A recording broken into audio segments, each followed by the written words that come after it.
আসনে মোট 4টি কেন্দ্রের ফলাফল আমরা পেয়েছি।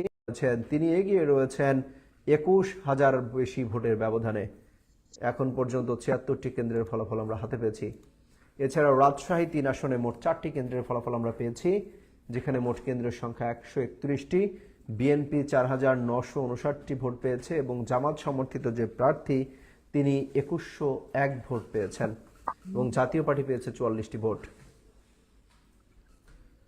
দর্শক, আমাদের হাতে আরো কিছু রয়েছে। বগুড়া 5 আসনের কেন্দ্রের যে ফলাফল আমরা পেয়েছিলাম, সেখানে 10 ভোটের একটা হাড্ডাহাড্ডি লড়াই চলছে জামাত এবং বিএনপির মধ্যে। বগুড়া 5 আসনে বিএনপি সমর্থিত যে প্রার্থী রয়েছেন তিনি 1066টি ভোট পেয়েছেন এবং জামাত সমর্থিত প্রার্থী 1077টি ভোট পেয়েছেন, অর্থাৎ 11 ভোটের ব্যবধান রয়েছে বগুড়া 5 আসনে। যদিও 188টি কেন্দ্রের ফলাফল আসবে, যার মধ্যে থেকে একটি কেন্দ্রের ফলাফল আমরা হাতে পেয়েছি। দর্শক, চট্টগ্রাম 9 আসনের একটি কেন্দ্রের ফলাফল আমরা হাতে পেয়েছি, যেখানে বিএনপি সমর্থিত প্রার্থী তিনি 1061টি ভোট পেয়েছেন এবং জামাত পেয়েছে মাত্র 288টি ভোট। চট্টগ্রাম 9 আসনের কথা বলছিলাম। দর্শক, আমরা এই মুহূর্তে জানানোর চেষ্টা করছি বাগেরহাট 2 আসনে। সেখানে কিন্তু জামাত সমর্থিত যে প্রার্থী রয়েছেন তিনি এগিয়ে রয়েছেন এখন পর্যন্ত। ঢাকা 14 আসন এবং 18 আসনের 2টি আসনের ভোট কেন্দ্রের কিছুটা আপডেট আমরা জানতে পেরেছি। সবার নজর আসলে ঢাকার কেন্দ্রিক, ঢাকার কোন আসনে হেভিওয়েট প্রার্থীরা কোন আসনে কত ভোট পেল এবং কে জয়ী হলো কে পরাজয় হলো, এই সমীকরণটা দীর্ঘ সময় ধরে চলতে থাকবে। দর্শক, সেগুলোই আমরা তথ্য তুলে ধরার চেষ্টা করছি, যেখানে ঢাকা 14 আসনে মোট 173টি কেন্দ্র রয়েছে। তার মধ্যে একটি কেন্দ্রের ফলাফল আমরা আগেই জানিয়েছিলাম যে বিএনপি 183 ভোট পেয়েছে এবং জামাত বিএনপি 383 ভোট পেয়েছে এবং জামাত 643 ভোট পেয়েছে। স্বতন্ত্র যে ফুটবল প্রতীকে লড়ছেন তিনি 80টি ভোট পেয়েছেন। এছাড়া ঢাকা 18 যে আসন রয়েছে, সেখানে ঘোষিত মোট 218-র মধ্যে 10টি আসনের 10টি কেন্দ্রের ফলাফল ঘোষণা করা হয়েছে, যেখানে আরিফুল ইসলাম এনসিপির প্রার্থী তিনি 4186 ভোট পেয়েছেন এবং এস এম জাহাঙ্গীর হোসেন বিএনপির প্রার্থী 5956 ভোট পেয়ে এগিয়ে রয়েছেন। দর্শক, আমাদের কাছে আরো বেশ কিছু তথ্য রয়েছে, আমরা সেই তথ্যগুলো দেখানোর চেষ্টা করব, জানার চেষ্টা করব।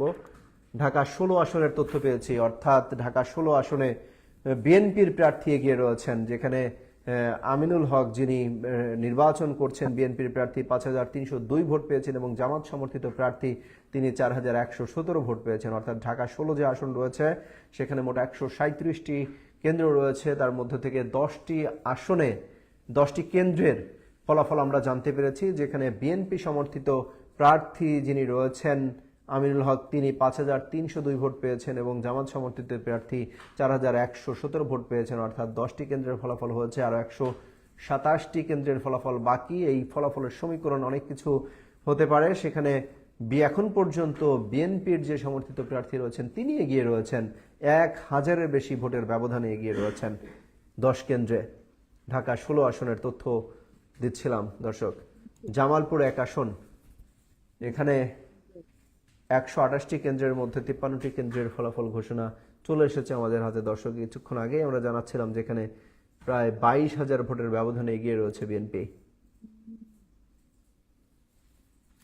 এছাড়া রাঙ্গামাটিতে বিএনপি সমর্থিত যে প্রার্থী সেখানে এগিয়ে রয়েছে, যদিও একটি কেন্দ্রের ফলাফল আমরা মাত্র জানতে পেরেছি। রাঙ্গামাটি আগে বলা হচ্ছে দুর্গম যেসব এলাকা রয়েছে, পাহাড়ি এলাকা রয়েছে, বন্যাপ্রবণ এবং চরাঞ্চল যেসব এলাকা রয়েছে, সেসব জায়গা থেকে ভোট গ্রহণ শেষ করে সেগুলো নিয়ে আসতে, গণনা করতে, জানাতে দীর্ঘ সময়ের বিষয় রয়েছে। সেগুলো ব্যতীত বেশিরভাগ জায়গার ভোট আজকের মধ্যে বা কালকের মধ্যে জানা সম্ভব হবে, কিছুটা বিলম্ব হতে পারে, সেটা ওই দুর্গম এলাকার কথা বিবেচনা করে বলা হয়েছে। নাটোর 1 আসনে এগিয়ে রয়েছে বিএনপি সমর্থিত প্রার্থী, যদিও জামাতের সাথে হাড্ডাহাড্ডি লড়াই চলছে। বিএনপি সমর্থিত প্রার্থী 30,625 ভোট পেয়েছে এবং জামাত সমর্থিত প্রার্থী তিনি 27,943টি ভোট পেয়েছেন। স্বতন্ত্র প্রার্থী কলস প্রতীকে যিনি লড়ছেন তিনি 22,846 ভোট পেয়েছেন। অর্থাৎ স্বতন্ত্র, জামায়াত এবং বিএনপি তিনজনের মধ্যে হাড্ডাহাড্ডি লড়াই চলছে। আমরা যদি একটু হিসেব করি তাহলে 39টি কেন্দ্রের মোট ফলাফলের মধ্যে ভোট পড়েছে, ভোট এসেছে 30, 50, 60, 70, 80 হাজার 90,000-এর উপরে ভোট পড়েছে, 80-82,000-এর উপরে ভোট পড়েছে।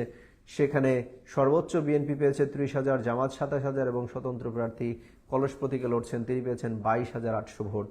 অর্থাৎ হাড্ডাহাড্ডি লড়াই চলছে এখানে তিন দলের প্রার্থীদের মধ্যেই। ভোলা 4 আসনে বিএনপি সমর্থিত যে প্রার্থী তিনি পেয়েছেন 39,735টি ভোট এবং জামাত সমর্থিত যে প্রার্থী রয়েছেন তিনি পেয়েছেন 16,028 ভোট। দর্শক, আমরা জানানোর চেষ্টা করছি প্রতি মুহূর্তে কে কোন আসন থেকে এগিয়ে রয়েছে, কত ভোট পেয়েছে, তার সবশেষ আপডেট আমরা জানানোর চেষ্টা করছি এই যুগান্তরের নিউজ রুম লাইভ থেকে, নিউজ রুম থেকে জানানোর চেষ্টা করছি। আমরা পরবর্তীতে আবারও লাইভে আসব এবং জানানোর চেষ্টা করব যে সেই মুহূর্তের আপডেটগুলা কি। এই মুহূর্তে দর্শক আমরা যুগান্তরের পর্দা থেকে বিদায় নিচ্ছি। কিছুক্ষণের মধ্যে আমরা আবারও ফিরব ভোটের সমীকরণে, সবশেষ সমীকরণে কে এগিয়ে রয়েছে, কে পিছিয়ে রয়েছে, কে সরকার গঠন করতে যাচ্ছে, তারেক রহমান নাকি শফিকুর রহমান প্রধানমন্ত্রী হতে যাচ্ছেন, সেই বিষয়গুলো আমরা তুলে ধরব যুগান্তরের পর্দায়।